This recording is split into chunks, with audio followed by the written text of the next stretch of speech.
Well, Georgia is on everybody's mind today. The postseason fate of 3 teams rides on today's doubleheader here in Atlanta. And for the Braves and Mets, the formula is simple. 1 win and you're in. And Schwellenbach, 96 down the chute to start us off. The rookie righty fires. Did he go? Yes, he did. First strikeout for Schwellenbach. And that is a really good sign, because Jose Iglesias came into this one swinging the bat really well over the last couple of weeks, and he's been a very tough guy to strike out, but not for Spencer Schwellenbach. 0-2. Got him. Nothing phases this kid. 90-mile-an-hour slider here, and perfectly executed as it just disappears from Vientos. He did not drive in a run in Cleveland. He hits one slowly to the left side. Tough play for Vientos. The glove and fire, not in time. And Laureano beats it out for the first hit of the game. Short lead at first for Laureano, and a ground ball hit to third. Diving stop Vientos, but he bobbles it on the transfer, and everybody's safe. Now Vientos made a terrific stop, and his first thought was to go to second. Then he thought maybe go to first, but then he couldn't make the clean transfer, and he got nobody. Really a nice diving play right here. He looks to second base. 1-2 to Urshela. And he struck him out. Got him with a slider. So McGill fans Urshela. That's the second out. Third strikeout for Tyler. 2 of them by the slider to Ozuna, and here to Urshela. That one's a good one right there. 2 out, 2 on, 2-2 to Arcia. And a half swing. Did he go? He went around strike 3. Back-to-back strikeouts for McGill to get out of soft contact trouble in the second. No score. It was 8:30 Eastern time, the start times for those first couple of wild card games. Oh my, is this going to go back fair? Yes, it does. Safe. So Schwellenbach gambled to pick it up, but Taylor with the speed beats it out. And that's how the Mets get their first base runner today. It's a tough decision to make here, right? You see the spin, but you go after it. He knew there was a chance, and then he let it come back because you feel like you had time, but it was that soft kind of underthrow there for Spencer Schwellenbach. You're too close, and you can see there's a piece of the baseball that is ripped. You're too close to probably throw that overhand. It's just a matter of kind of staying low and doing the best you can throw with some velocity behind it for Spencer in that spot, but that is an odd play. I've seen a lot of balls start foul and go fair. I have never seen that. Runner goes for second now, and just like that, the Mets have a runner in scoring position. That's a really big jump there from Taylor, and a guy who's got some stolen bases under his belt, almost as if he was banking on them kind of forgetting about him. You see that jump, he took a huge chance, and one that he was able to cash in, number 11 for Taylor.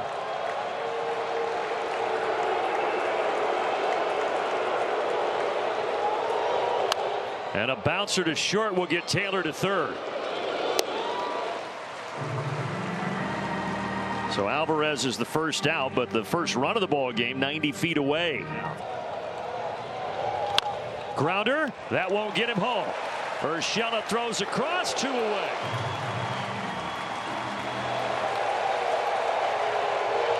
Grounder, Olsen has it. Schwellenbach gets out of it, no damage done. Michael grounded out in the first. Lindor can't get to it.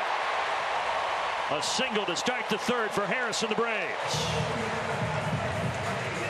Well done. Good at bat here from Michael. 7 pitches before he gets this base hit. And a little backdoor breaking ball that I don't think was intentional. And so because it stays out there, it gives Michael a chance to extend his arms and just kind of hook this thing on the ground for that base hit. Go. Ozzy.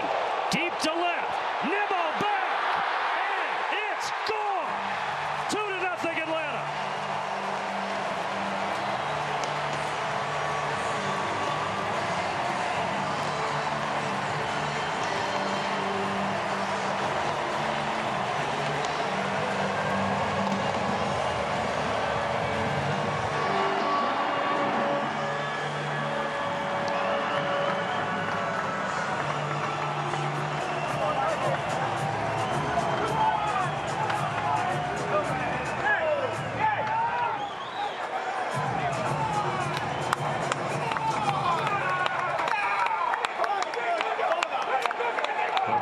Take a look at the pitch, just kind of floating there. Remember, we saw the backdoor breaking ball to Michael that did not get the movement right to left that you wanted. Well, that one, same thing. There's a breaking ball. That one's the slider that kind of backs up on McGill and doesn't go where he wants it to go. And Ozzie made it pay.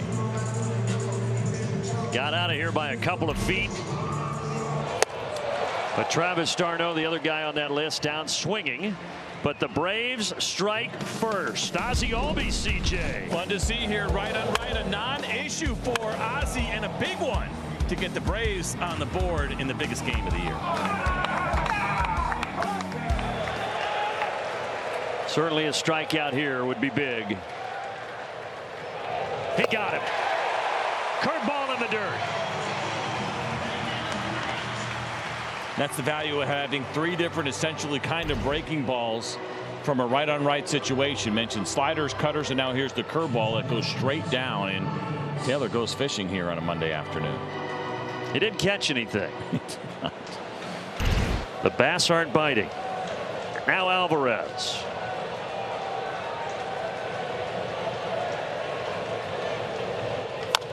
Slow roller. Schwellenbach, bare hands, makes the play. It was not as easy as he made it look. 2 outs and the Mets have 2 in scoring position. Lesser pitchers will have a tendency to panic a little bit or try to make too much happen in these spots. But again, because of the hands, because of the quick feet, as an athlete and a former college shortstop, he just moves so well and gets to it quickly. Nice barehanded play. Look at him turn there, get in a good position to throw, and a nice throw. Another 1-2. Ground ball. Ozzie has it. Braves get out of it. Mets strand 2 in scoring position. It's still 2-0.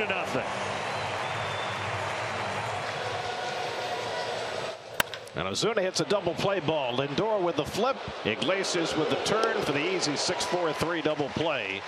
Only the 3rd ground ball double play turn behind Tyler McGill this season.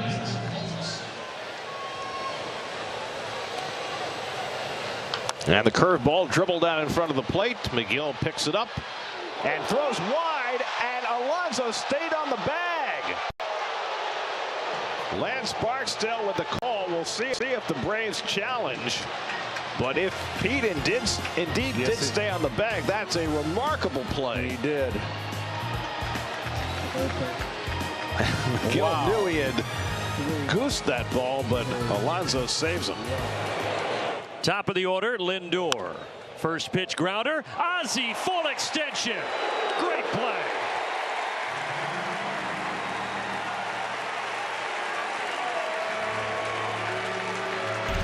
Well, it is certainly shaping up to be the game of Ozzie Albies right now. Of course, the 2-run home run, and now this excellent play to start this inning as he ranges all the way to his left, full extension, gets it clean on a pick right there, and a nice easy throw from his knees.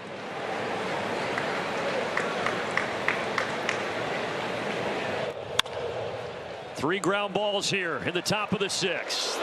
A thing of beauty.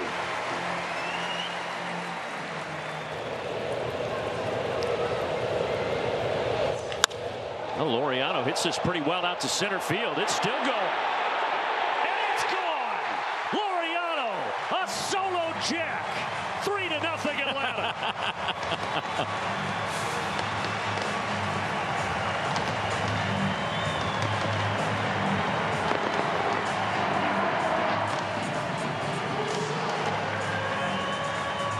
Have a day, Ramon Laureano. We saw the infield hit, then a really good base hit to right field, and now he stings one here. A big home run to expand the lead here for the Braves and make it 11 Braves this season. With 10 or more home runs, that is a new franchise record. A thing of beauty right here. Look at that ball just kind of spinning. Looks like it's the cutter, and it didn't do very much at all, and just pounded there from. Swing and a miss. Let's go back and see a couple more shots of Ramon Laureano's homer. Yep, look at the cutter. Actually, it's a pretty decent movement. I take that back. He went down and got that thing from that angle. Much more impressive on the part of Ramon Laureano as opposed to hitting a bad pitch. And he just got out, like you mentioned, 411 feet. Look at Spencer Schwellenbach. You think he's into it? There's some of that emotion we've been wondering about. It does exist. Of course, 2 games this week Postponed because of rain. That's why we're here today. Harris out to right. He stung it, but Taylor was in the right spot. However, the Braves add another to the ledger, this time Ramon Laureano crushing it to center field to put Atlanta on top by 3. Pitch number 11 from Schwellenbach to Taylor. And he drives one to the gap in left center field. That's going to be between them and all the way back to the wall. Taylor heads for second. He's got the Mets' first extra base hit of the day. A leadoff double in the 8th inning. A tremendous day and a tremendous at bat for Tyrone Taylor. And that's going to be all for Spencer Schwellenbach.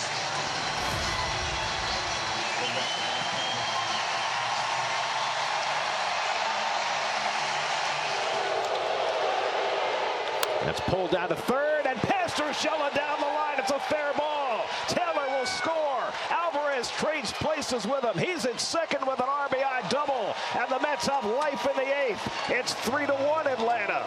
Back-to-back doubles by Taylor and Alvarez to get the Mets on the board. He was on the line and just didn't get there. That ball just couldn't, just on the chalk. And hung the slider a little bit. It gave Alvarez a chance to get the bat. Let go with one hand. 1-1. And Marte pulls one toward the hole. Base hit. Alvarez had to hold up. He'll go to third and stop there. Starling Marte with a pinch hit single. The Mets with 3 straight hits to start the 8th. And they got the tying runs on base with nobody out, and Francisco Lindor coming up. Another slider hanging.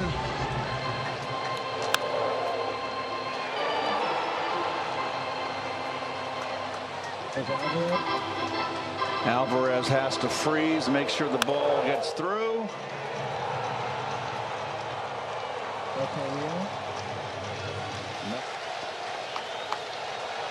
And Lindor lines one into center field, a base hit. Alvarez is in. Marte stops at second. 4 straight hits for New York. Lindor drives in a run, and it's 3-2.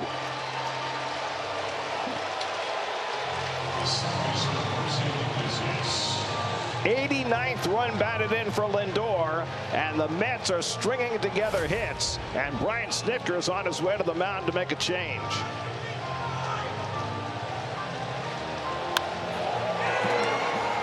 Well, they treated Jimenez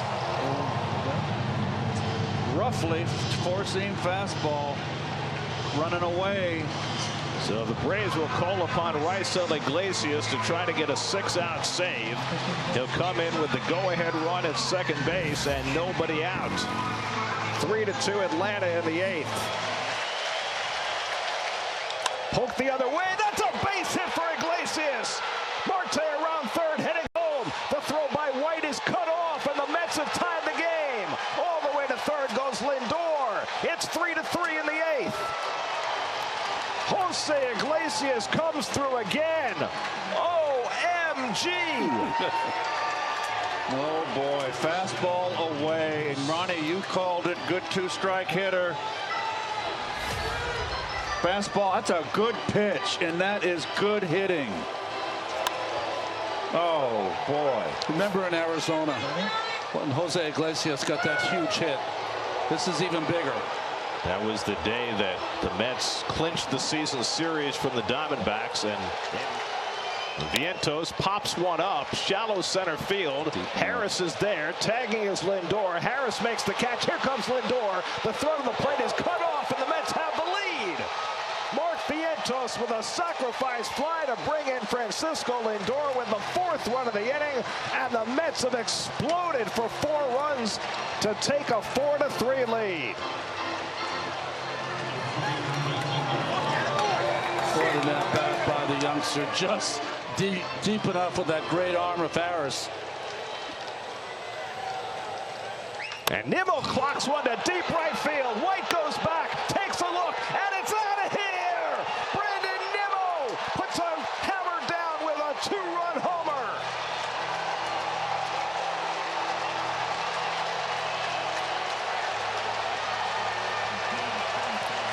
It's a 6-run barrage for the New York Mets in a game that could put them in the postseason. Nimmo with his 23rd home run, a 2-run shot, and it's 6-3 New York.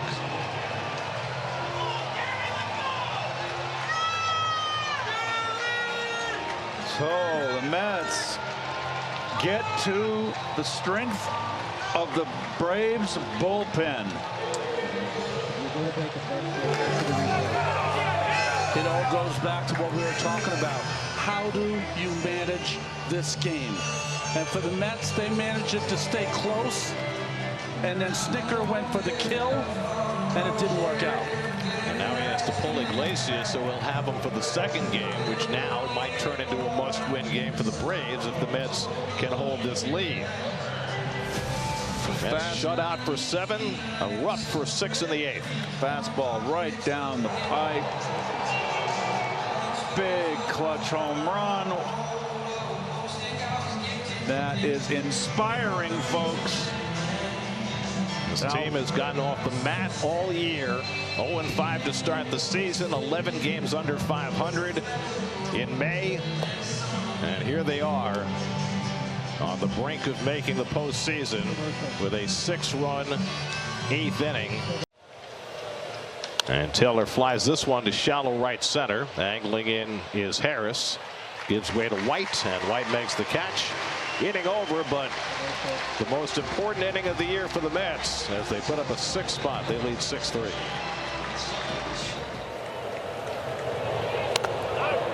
That hit his bat or his hand? That definitely hit his hand. What they were asking was whether or not he swung at it. And there was a check, and I believe they said he did not swing at it. Let's see. Yeah, that catches the wrist. And did the barrel go around? It's pretty close. I think the Braves have broken a major league record this year for balls that have hit the hand and wrist area. Maton delivers. Darno, little flare. That'll drop. Eli White will get to third. And the Braves have him at the corners.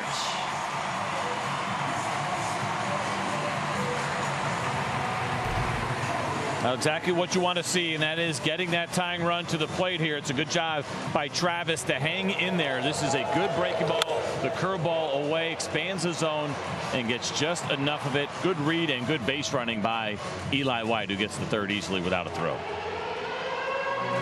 Diaz has only given up 1 run in his last 14 1/3 pitched. Right back to the mound. Throws to first. Little lob, but it does get the job done. Now you move Darno to second. So 2 in scoring position, and Kelnick to the plate. But 5 of the 7 have been from left-handed hitters. Kelnick grounds it. It's fair. Alonso diving stop, but Kelnick reaches. White scores, and it's 6-4.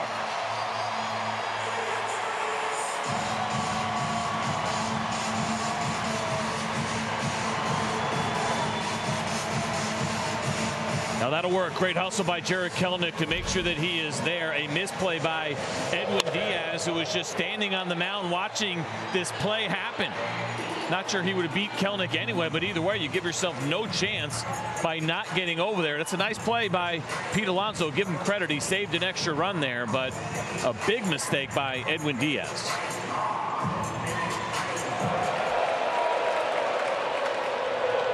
Walked him on 4 straight. They're loaded. Buckle up. That ball is hit out to left. Nimmo is back. Let's go. The Braves are going to grab the lead back. Let's go. A bases clearing RBI double for Ozzie Albies, and it's 7-6 Atlanta. Do you believe it?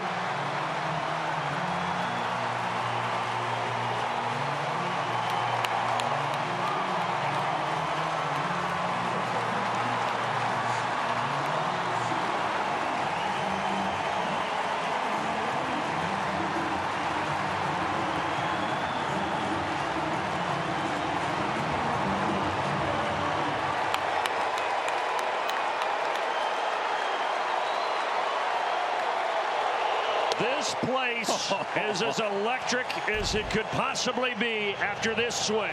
We tell you why we trust him. He gets a fastball right down the middle, and he is on it once again. The season on the line for these two teams in the 8th inning has felt like a World Series game. Ozuna does strike out, but the Braves get 4 to take the lead. Ozzie Albies clearing the bases with a double off the wall and left, and now the Braves are 3 outs away from October.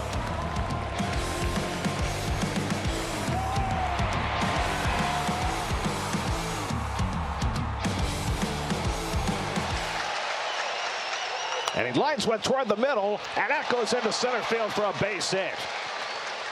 And having a non-shortstop playing shortstop cost the Braves there. Urshela just didn't have the foot speed to get to it, and Marte is aboard. Slider out on a not away enough. Gary, this ball was scalded. Look where Urshela's playing. Not too many shortstops are going to get that ball. And Lindor gets under one to center field. Harris going back, It's back out. near the wall, and it's out of here. Linsanity again. Francisco Lindor flips the script with a 2-run homer, and the Mets go in front 8-7. Oh, wow. Oh, boy.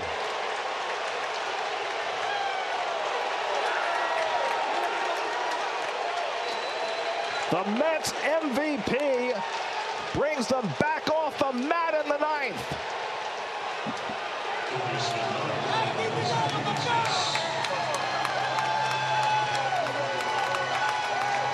Two teams trading body blows in the last 2 innings. And the Mets leapfrog in front 8-7 on Lindor's towering home run, his 33rd of the year. Again, the 3-2, and Eddie Alvarez goes down on strikes. The inning comes to an end, but Francisco Lindor with yet another enormous hit. A 2-run homer to put the Mets in front of the 9th. Works out to be a better inning here in the 9th. Well, Stanek will be ready to pick him up if he needs help. Matt Olson leads off with his power. He pops up on the first pitch, and Lindor waits for it to come down, and that's the first out. A huge first out for Diaz as Olson pops up. 1-2. He struck him out. 2 men down. I think that was his best slider of the afternoon, Keith. Off the plate. Chased. 2-2. Ground ball. Lindor waits on it. He's got it. And the ball game is over. From 0-5 to OMG. What a ride. The Mets are going to the postseason in 2024. And what an incredible game to clinch with. Down 3-0, up 6-3, down 7-6. Lindor with a home run to put him over the top, and Diaz stretched to the max to close it out, and the Mets win it 8-7. Well, this is a game of the ages in Met history. I'm telling you. Scoreless through 7, and they score 8 runs in the 6th in the 8th, 2 in the 9th, the 2-run homer from Lindor. He also drove in a run in that 6-run 8th. You know, Keith, it was Mendoza's steadiness in May when they were one of the worst teams in the game. He never changed the way he managed his ball club. They came out of it. They changed the narrative, and now they're a postseason team. A phenomenal game to cap what has been an unexpectedly fun, whimsical season for the New York Mets as they win their 89th game of the year, and they will head to either San Diego or Milwaukee tomorrow to start the National League Wild Card Series. If they win the second game today, they go to San Diego. If they lose the second game, they go to Milwaukee. But they know that they're in now, and Francisco Lindor, who was laid up for 10 days with a bad back, didn't quite look like himself when he first returned to the lineup. But the last couple of days, he has been full Linsanity, and his 2-run homer put the Mets over the top today. We said in the booth right before he hit it, did he have one more big moment in him? And he certainly did. What a year for Lindor. What a year for Mendoza and his staff. Oh my GND. And let's not forget, this club was left for dead at the end of May. And what a turnaround that they had. The final 4 months of this season to turn it around and get into the postseason. Just remarkable. And it's a long year. Look at them all down there. You start in spring training, and then this is the end. 7 months. There's the owner, Steve Cohen, right there, out there, very pleased, of course, with his bunch. It's a long year, and boy, to get to the postseason, it's just such a great feeling. They had their team meeting on May 30th. 67-39. They went from that day. They were 11 games under 500 at that point. J.D. Martinez said, everybody's written us off. Let's go have some fun. And the Mets have had plenty of fun. Best team in baseball over the last 4 months. And that man, if he's not the MVP of the league, he is certainly the MVP of this team. And every time he's been called upon to do something grand, he has come through in grand fashion. Edwin Diaz pushed further than he had gone in years, throwing over 40 pitches today on the heels of 26 yesterday. And Francisco Alvarez, who was upset with Diaz in the prior inning because he felt, I think, that Diaz had lost his head a little bit after he failed to cover first base, but he was locked in the 9th. And Alvarez proud of his pitcher, and this team has to be extraordinarily proud of its accomplishments. Postseason for just the 11th time in the 63-year history of the New York Mets. Bravo. Every championship team takes the full team effort, but none more than this ball club here. From Iglesias when he joined the team, the veteran leadership of J.D. Martinez. Oh, the strengthening of the bullpen. Vientos is a player. All of that. Everything. This was not the same team that started in April. And well, the Mets with an extraordinary victory today.